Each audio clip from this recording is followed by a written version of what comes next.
Bonjour, merci pour l'invitation. Donc moi, je vais traiter de l'évaluation fonctionnelle préopératoire dans la chirurgie du ligament croisé antérieur. La prise en charge chirurgicale d'un ligament croisé antérieur est un processus long qui va s'étaler sur plusieurs mois et la présentation va traiter de la phase précoce de cette prise en charge.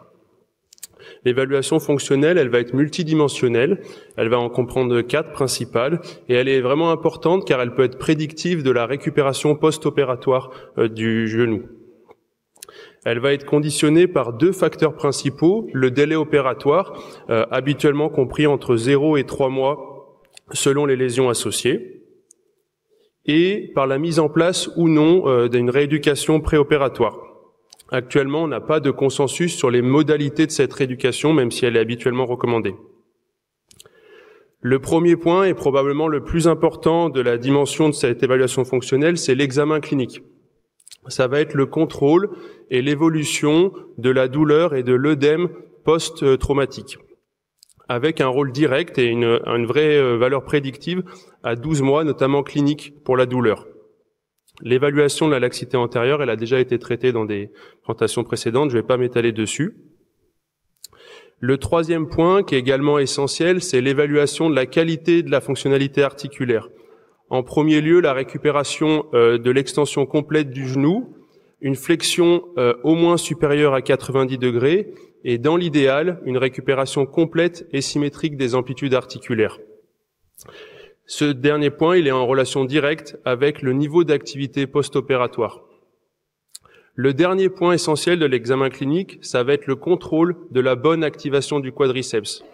Et là, on n'a pas de corrélation directe avec la fonction post-chirurgicale, mais avec l'activation post-chirurgicale qui est un prérequis indispensable au travail de renforcement musculaire. La deuxième dimension de cette évaluation, elle est l'évaluation psychologique, avec les patients Rated Outcome Measures, que sont l'IKDC et le Tegner. L'intention initiale, c'est d'évaluer la dimension émotionnelle, la confiance que peut avoir le patient à la chirurgie et le risque qu'il y met. Elle permet de classer un petit peu les patients. Ces échelles sont validées et fiables. Elles ont pour principal défaut de ne pas être des évaluations psychologiques, même si elles en ont une petite part, sont principalement des échelles fonctionnelles. L'IKDC est en lien direct avec le retour au niveau d'activité physique à 1 an de la chirurgie. L'échelle de Tegner, elle peut être intégrée dans cette dimension-là. Elle permet de faire aussi un profilage de son patient et elle est prédictive de la qualité de vie post-opératoire. La troisième dimension de l'évaluation fonctionnelle, ça va être la mesure de la force et de la bonne qualité de la musculature. Et là aussi, elle est essentielle puisqu'on a une relation directe entre la faiblesse de la force musculaire préopératoire et la déficit de performance fonctionnelle post-opératoire. Il n'y a pas de consensus actuellement sur une méthode de référence pour l'évaluation de cette force. Elle peut se faire au travers de tests isocinétiques, une mesure de la circonférence du quadriceps, des mesures manuelles de dynamomètre et d'autres techniques qui n'ont pas été développées. J'ai choisi, moi, de faire un petit phare sur le test isocinétique. C'est une mesure objective, fiable, quantitative, reproductible et dynamique de la force musculaire. Elle peut permettre d'orienter la rééducation préopératoire et de prédire la fonction post-opératoire. Il n'y a pas de consensus non plus et de protocole défini sur ce test isocinétique. La littérature montre simplement qu'il faudrait faire 5 répétitions minimum de flexion-extension à 60 degrés secondes. C'est la seule consensus actuelle sur le test. J'ai mis petite vidéo, mais pas l'air de marcher. Elle permet de mettre en avant 3 critères objectifs, quantitatifs, que sont la force du quadriceps, la création du ratio fonctionnel de croisier et la mesure des déséquilibres musculaires. La quatrième dimension de cette évaluation fonctionnelle, ça va être l'appréciation du fonctionnement neuromusculaire. Il y a toute une batterie de tests fonctionnels qui sont décrits dans la prise en charge du ligament croisé. Ils n'ont pas leur place dans l'évaluation préopératoire, puisqu'ils sont pas prédictifs pour l'instant dans les études.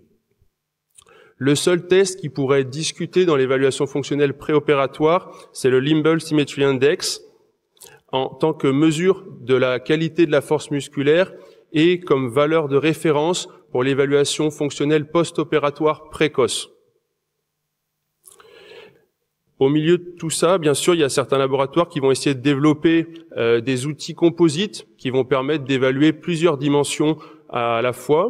Dans le service, on a essayé d'évaluer la machine Huber 360 qui avait ce type de promesse d'être une machine de rééducation, d'évaluation proprioceptive et de force. Alors, les résultats sont pas à la hauteur des espérances pour cette machine. On a été limité par le temps nécessaire, le nombre de répétitions qui étaient nécessaires aussi pour avoir une performance fiable, puis la taille et le coût de l'appareil qui peuvent paraître conséquents pour le bénéfice rendu. L'évaluation fonctionnelle préopératoire est donc un processus qui peut apparaître comme complexe, où il va falloir prendre en compte des facteurs multiples, avec une collaboration étroite entre les chirurgiens, le kinésithérapeute, le médecin de suivi du sport, voire les préparateurs physiques. Actuellement, il y a encore des lacunes dans cette évaluation, notamment l'évaluation psychologique du patient qui pour l'instant est pas pris en compte avec pas d'échelle validée. On pourrait mettre en avant la possibilité de création de scores combinés qui serait intéressante. Cette évaluation, elle est importante et elle est intéressante parce qu'en fait, elle a pour fonction de répondre aux mêmes objectifs que la prise en charge post-chirurgicale, c'est-à-dire réduire le risque de récidive et améliorer la qualité, la rapidité et la nature des activités reprises en post-chirurgicale. Et si je devais retenir 2 points importants de cette évaluation, à l'heure d'aujourd'hui, c'est toujours l'examen clinique avec l'examen de l'amplitude articulaire, de la douleur, de l'œdème et de l'activation quadricipitale et la mesure de la force musculaire qui apparaissent comme les points les plus importants de cette évaluation fonctionnelle. En vous remerciant.